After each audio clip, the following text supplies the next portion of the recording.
Hello there. I'm David A. Speck, and I want to be your coach.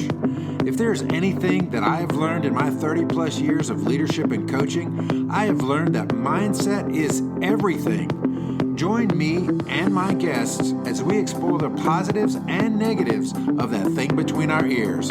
This is Keep This in Mind. Welcome to Keep This in Mind, brought to you by davidaspeck.com. And of course, I am David A. Speck. And today's episode is going to be epic because I have been an early adopter of software engineered things all my life. I just to give you an idea, I worked on the Macintosh SE early on in my graphic design career. I embraced Adobe before it was Adobe. And so to hear a solution, a software-based solution for a real-world problem really excites me. And my guest today, Dave Castro, he and I met through his software. Oddly enough, we were at a networking and leadership and informational event, a wonderful event that our mutual friend Jim Morris put on, and they're like, before the event, you got to download this app called Icebreaker, and I'm like, well, why? What's the point? And yet it was such a game changer in that moment. And so, Dave, I want to, first off, welcome to the show. Thank you, David. Thank you for agreeing because, dude, you have been jet setting lately and everywhere in the world. I saw you were in London recently. You've been on the local television promoting and talking about the app. But really, I want to kind of dive into your mindset. I said offline that you're a software aficionado. What I mean by that is you see the world through how can I solve a problem? 100%. Yes. And so kind of tell me about not just Icebreaker, but how did you get to the point of saying, I need to develop this software? Yeah. So I have actually grown up, I was always, moving. We were going to new churches, new schools, and new neighborhoods. And so I quickly learned how to make friends fast, how to connect, make friends fast. And then also the value of like the ideal connections, like the people that will stick with you, from move to move, from church to church, right? Those ideal connections. So that was basically my life until graduation was, a lot of moving. And fast forward, I got into software sales. I had wanted to actually be a software developer for the sake of creating something new because I was always a problem solver and a creative thinker. And but I could not handle the instructors. Could not teach, and it was just really frustrating. So I got into kind of the marketing side. But anyway, I did end up as a salesperson for a small software startup, and that launched a software sales career, which then continued that love and appreciation for the way that software can solve problems. And being a salesperson and being in a room that's full of opportunity, full of people, but it's a very analog, very numbers driven. The number of conversations that you have to have, in order to get the value out of it. Even if you know who's coming, they may not be within eyeball distance. They may look differently than the picture that you had, right? They may be at the coffee table or in the bathroom or have left early. It was just frustrating to me to know that there were ideal connections in the room that I may not get to, even though I've had, twice as many conversations as other people. I'm not going to meet everybody in the room. So that's always been a frustration for me. And whenever I saw a competitor talking to somebody, I was like, ooh, I should probably be talking to them, And so that FOMO, that angst was something that I was always aware of. I don't know how much detail, we can get into more detail later, I guess. But when this concept came to me, really driving down the highway, Route 65 here in Nashville, and people flying by me at 80 miles an hour. But as I was connecting my phone to my radio, I was picking up their phone, and then it just occurred to me, like that's a signal, it's a radio signal that it's a unique identifier. That's each one. It's almost has its own like social security number type deal, right? So that unique universal identifier that I picked up is their phone, which is almost like an appendage, and it never goes more than 6 feet away from them, right? So now we have an ability to have an opt-in network, so to speak, ad hoc network, shall we say, where they attach things that they want other people to know about them to that signal. And that's how Icebreaker conceptually was born, Wow. basically. Yeah, because and I'm going to be showing my age, but in the networking world, it seems like all of the solutions have been analog, right? We've had speed networking where you're at a table for what, 7 minutes, and then you got to switch tables. You have even even in the event we were both attending, there was like the breakout. Hey, go find you a circle, go find five people you don't know, Mm-hmm. and it always seemed to be an analog. And here's the problem I see with analog, and I want your thoughts on it. No matter how good the analog system is, it's very difficult to get an introvert to engage in it. Yeah, I think so. There's lots of things about the analog thing, and I think it has a lot to do with time. So the introvert over time is going to be a best friend and is going to be talking like, you just gave him a whole bottle of wine to drink, right? Like, Yeah. they're going to warm up and so forth. That's time. You get a ton of people in the room. Let's say they're all introverts. It's 100 people. You give enough time and everybody's going to meet everybody. You don't have that time, Right.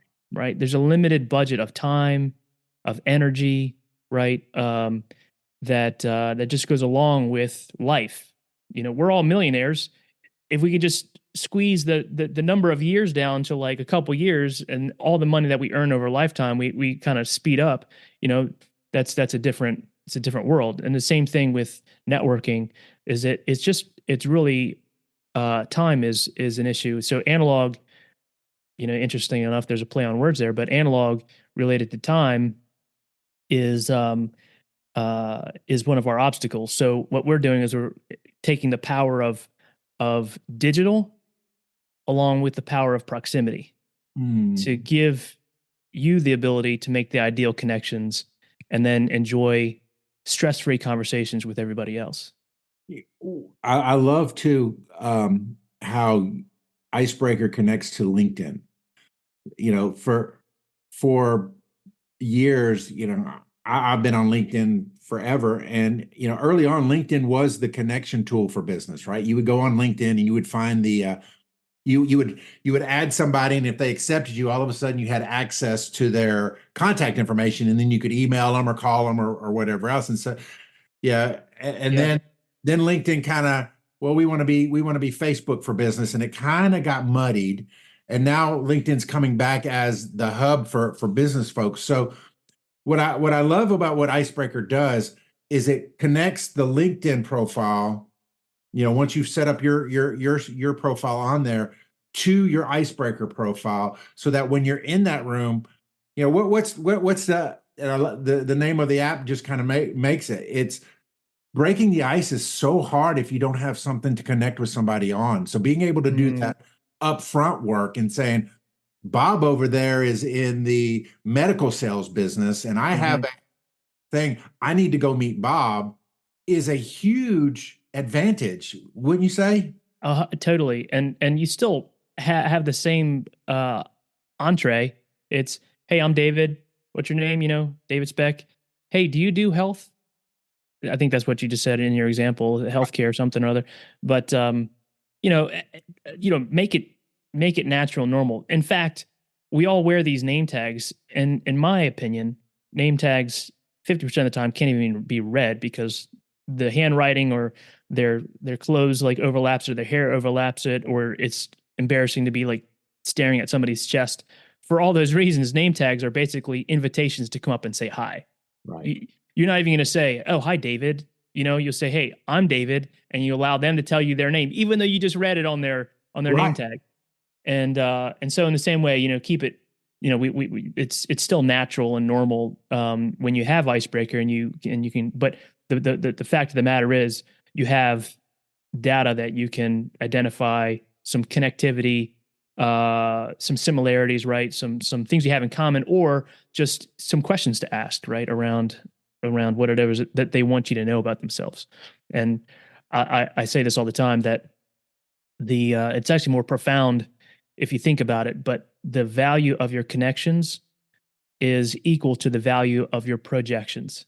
So whether Mm, that's what you say about yourself, who you are, how you carry yourself, your particular level of maturity, and gravitas and all this stuff, we're all growing. You know, I wouldn't have the same opportunities I have now. That I wouldn't have had the same opportunities that I have now. 20 years ago.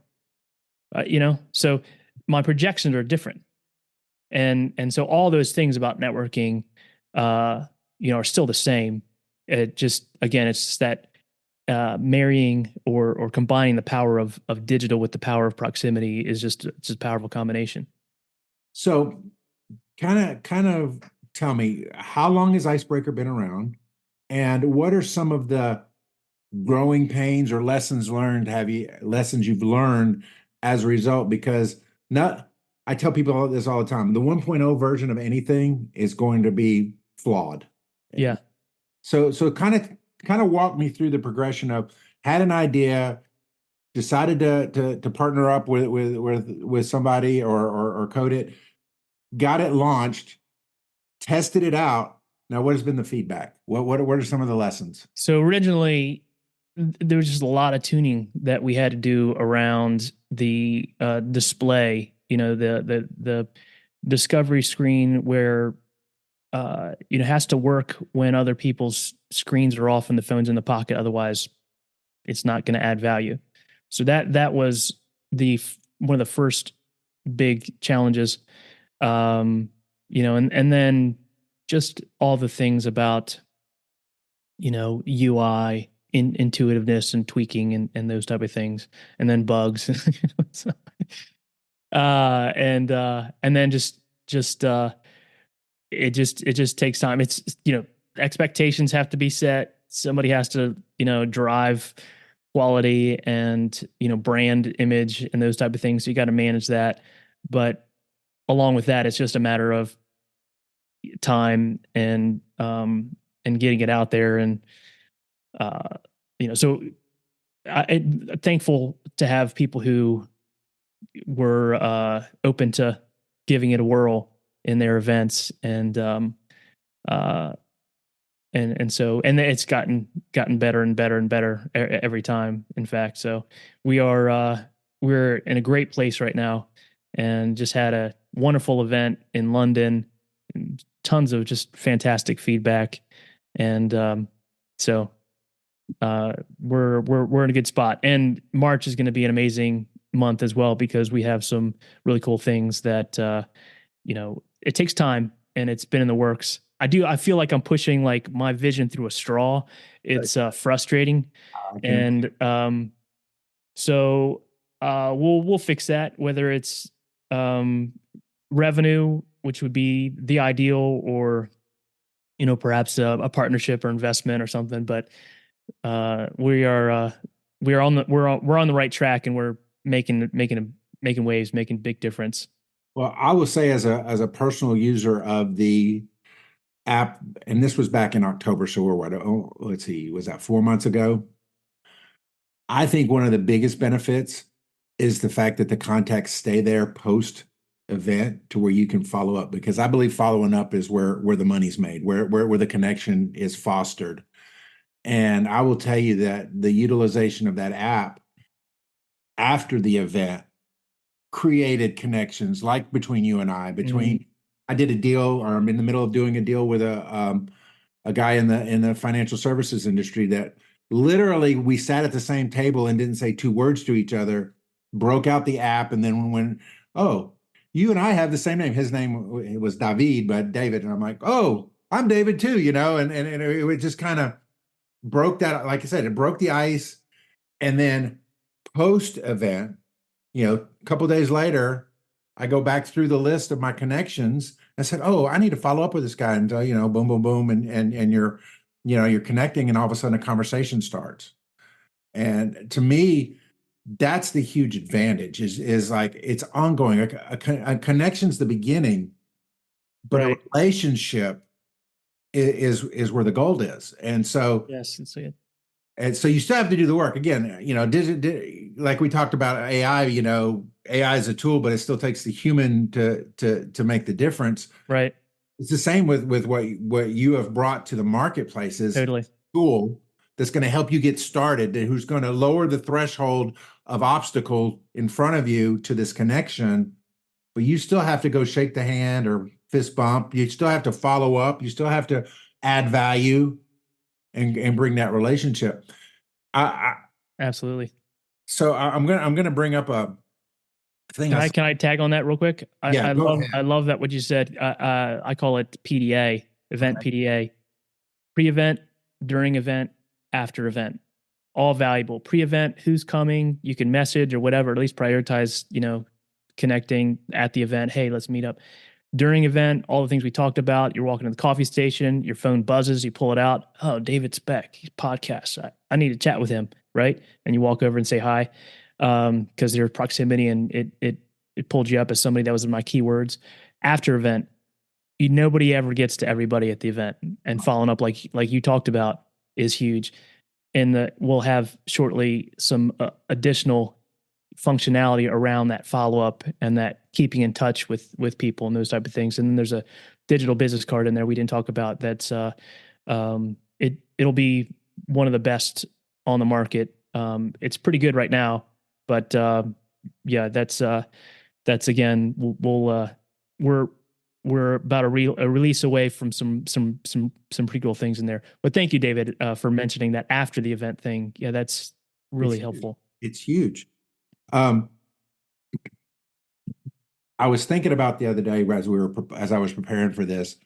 I came across, and I had seen it before, but I came across a reel where Steve Jobs is standing in front of a group of engineers, and one of the individuals was like, basically saying, "What do you do?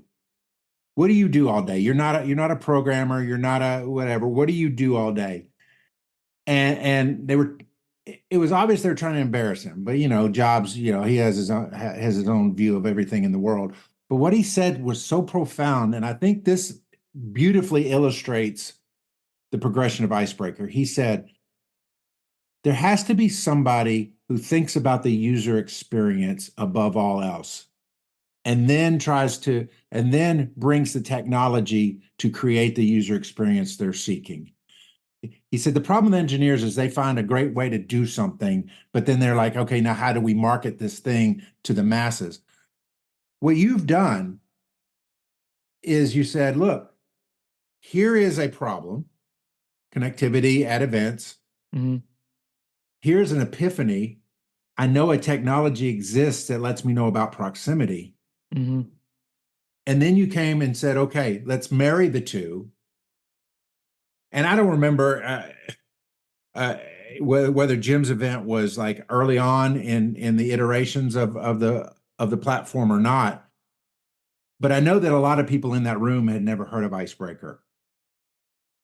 But then when they engaged in it, I didn't hear a single person say, "Well, this is stupid," or "This," it was like they all looked at it as, this is the thing I've been waiting for. That's so cool. Why has that not existed before? And when you really think about the technology that's out there that exists, Life 360 has been around forever. I can pinpoint where my wife is right now, because she's opted in to let me do that. Mm-hmm. I want to commend you for marrying user experience or user expectations with technology to help solve a problem, because so many times we look at the problem and very rarely try to put the pieces together to a solution. So Thanks, man. As you're moving forward, what do you see as the future of Icebreaker? Is it, you've mentioned the digital business card. Is it going to be an all-encompassing platform for business connectivity, or is it going to be a piece of a bigger puzzle? Maybe I'm sure you would love for Zuckerberg to call you and say, "Hey, we want to integrate Icebreaker into Facebook and make it a part of our integration, and we're willing to pay you heavily for it." Yeah. But what do you? The latter sounds that sounds fantastic. There's definitely some, exit targets in mind, I think would make a whole lot of sense. And and they're probably obvious. But I'm really looking for the being that nexus of connection. And you know, in the app, obviously there's ways that once you and I connect and I look at your profile, I can choose your whatever it is that you platforms that you're on, like Instagram or um, you know, LinkedIn, for examples. I would click on those, and then we can continue the conversation in whichever manner that we desire to. So some guys I know are just like straight up, just text. They just want to text. Um, but my goal is to be that connection hub, and then folks can utilize whatever platforms they're most heavily invested in, where their tribe hangs out, to carry on conversations. But still, like, where are your contacts? Your contacts aren't only in the Facebooks. They're not only in the LinkedIn. They're not only in the Instagrams or whatever. They're, depending on how core those contacts are, they become listed in your contacts database on your phone. It's a separate kind of, sacred grouping. And so my intent is that Icebreaker becomes that kind of core hub. And then when you go to contexts that are web meetings, virtual events, or in-person events, or just get a reminder to follow up with XYZ because, David Speck and David Castro haven't connected in the last couple months and it's time to like reconnect, right? Those type of things where it just becomes that CRM-ish almost, or utility for connection is really what I'm looking for. Not necessarily trying to create the next Facebook, but create that thing that I think has been missing in all these things. Everybody wants you to be part of their big conglomerate monolithic thing, and that ain't going to happen. It's not. People want choice. There's always going to be more than one, and there's going to be people that opt out of everything, and there's always going to be that golden list of contacts that's separate, right, in its own little like uniqueness, and that's where Icebreaker I think should see itself sitting and then connecting with all the other ones. So who are your targets? And what I mean by that is, obviously, and I'm still basing upon, a singular event that I used it at, but you have the event planner. He's obviously a target. He or she are obviously a target because you want them to include Icebreaker as part of their event. But now you have the consumer side of it too. Now that you want them to not only download Icebreaker for this event, but keep Icebreaker for all the future connections that they have going on. Mm-hmm. So kind of explain to me, what is the optimal process? Is it do you start at the consumer side, or do you start at the event planner side? Yeah, that's a great question. What do they have to do? I've done the a little bit of both. I think the creating that artificial critical mass by going to the event host, who then it's a one-to-many, where they then bring everybody on into the fold, so to speak, utilizing Icebreaker, is fantastic. The part that we are shoring up is, while we do have a digital business card, it has so much potential, and that part right there is part of the special sauce that we already have some uniquenesses about it. That's unique and pretty cool. But we're gonna capitalize on that, here in the next month or so, where folks will have a very valuable tool, a digital business card that's, at least comparable, if not better, than the other ones that are on the market. And then that'll be valuable in between events.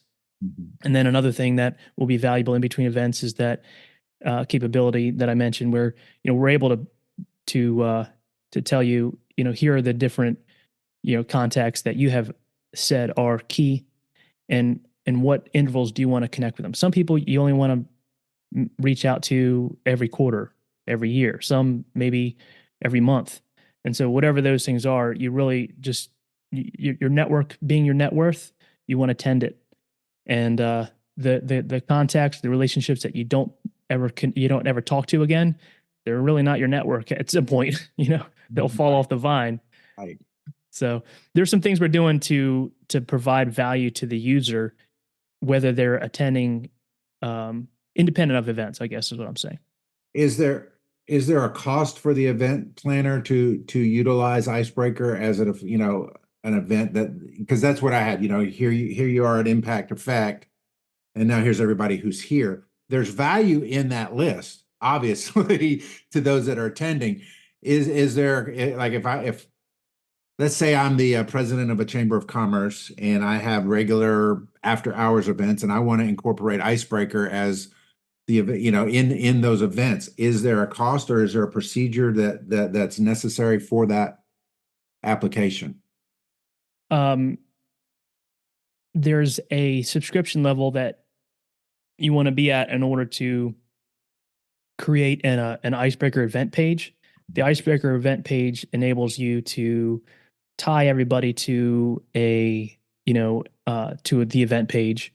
You create the event. It gives you a link, and it creates its own QR code too. Now, if you click on it, click the link on from your desktop, it'll show you a QR code that you could use. But that's part of the premium level subscription. And then beyond that, you can say, hey, we're using Icebreaker. Everybody come, everybody, you can give them the link to download it. And if they don't have a promo code, which you need to come to Icebreaker to a sales thing, that would be the event sales portion of it, then folks would have a limited number of profile views unless they paid for the upgraded version of it. So essentially, a long answer to your question is that it could be, minimal to free, to the event nominal to the event host, and event attendees pay for their own level of value out of it. I recommend paying for, come through me. We'll do a good deal, and then you cover everybody for the number of profile views and stuff that they're going to have at the event to eliminate all friction with experience when they're using the event, right? Well, And I I was believe gonna, there's more and more events. what's that? I said I believe Icebreaker is going to be used at more and more events, and one of the beauties of it is that continues to foster that connection, right? Hey, I saw in the follow up, it might be you're at another event and somebody's name comes up and you recognize it and you realize that you had a previous connection at a previous event.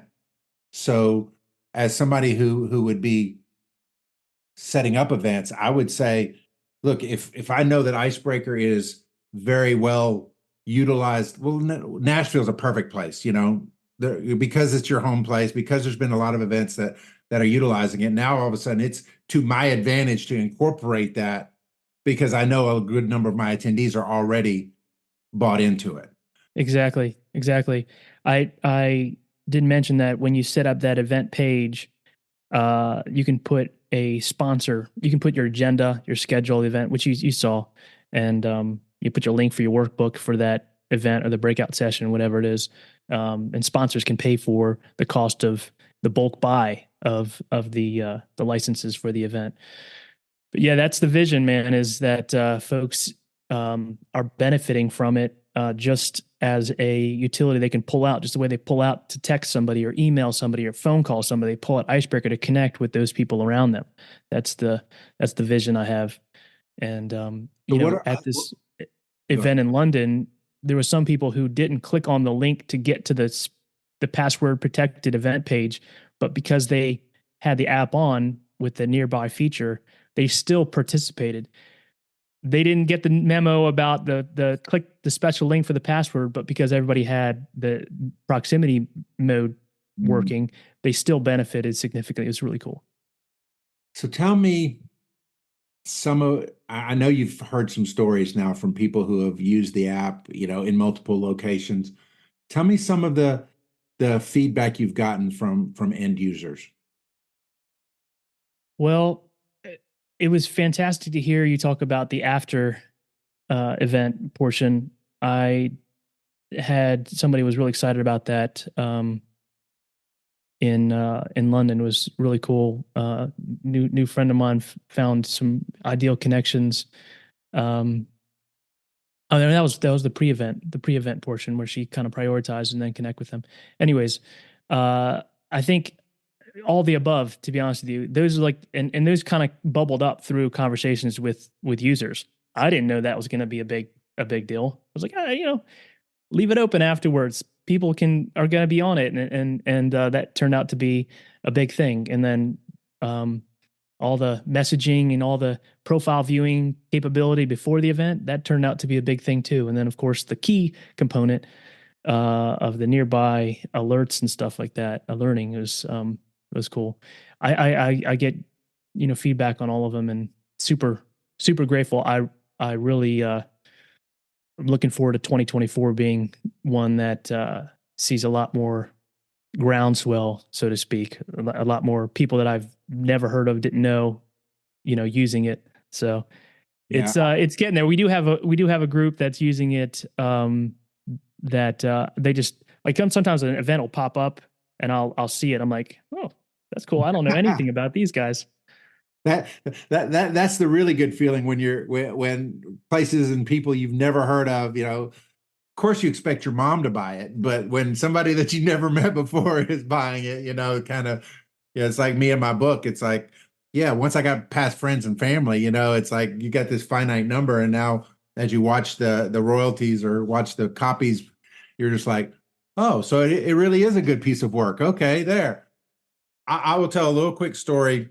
Yep. As we wrap things up, but to me, and I'm going to date myself, when you walked up to our group when we had a little breakout session, and I looked up and I realized that you were Dave Castro, the guy who made this app that I was holding in my hand, I almost felt like I had just met Tom from MySpace. Because you're literally everybody's friend, right? You're the guy.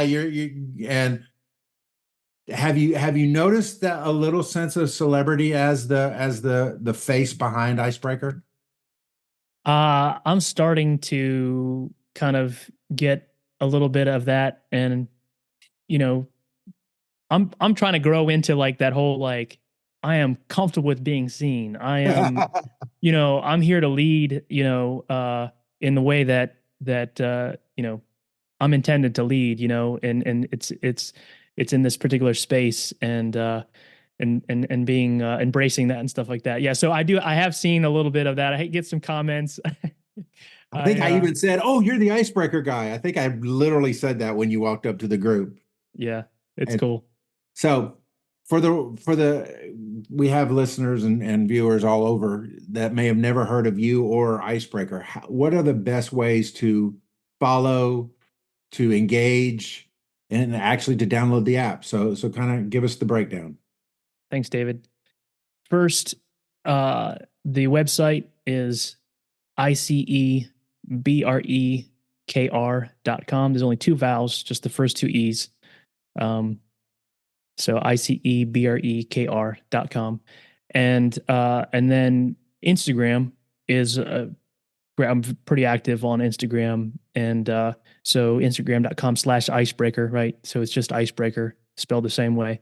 Those are the 2 best. And if you were to go to our website and type in the website name, icebreakr.com/demo, DEMO, that'll take you right to the virtual demo room. So you'll download it and you'll get a little promo code to get some more profile views and stuff, get little freebie extras. And you'll see other people that have gotten onto that demo virtual room as well. So you'll get a feel for what it does. Fill out your profile, and then check out the digital business card. You don't need another one now. You got Icebreaker. Awesome. Well, Dave, thank you so much for being on the show. Again, we talk on the show about mindset. We talk about on the show about connections and relationships. And now we have a tool to lower that threshold, to lower that bar. Especially, look, you may hear me talk for an hour on this show, but I'm an introvert when it comes to big networking events. So I am not only a testimony of the value of it. I am an active user of Icebreaker whenever I have the opportunity. So, guys, if you haven't, if our conversation hasn't spurred you to go to your computer or go to your phone to go to this website, let me just encourage you. It is worth your time. It's going to make your life a whole lot easier and make our connections a whole lot better. And isn't that what everything's about? So thank you again for being on the show today, Dave. Awesome. Thank you so much, David. Looking forward to all of the new features and getting rid of my old paper business card or my dot business card and engaging with the Icebreaker business card. And I want to just finish off today's show with saying the same thing that I say in every show, but even more so today. It's not knowledge that's power. It's applied knowledge that's power. God bless everybody.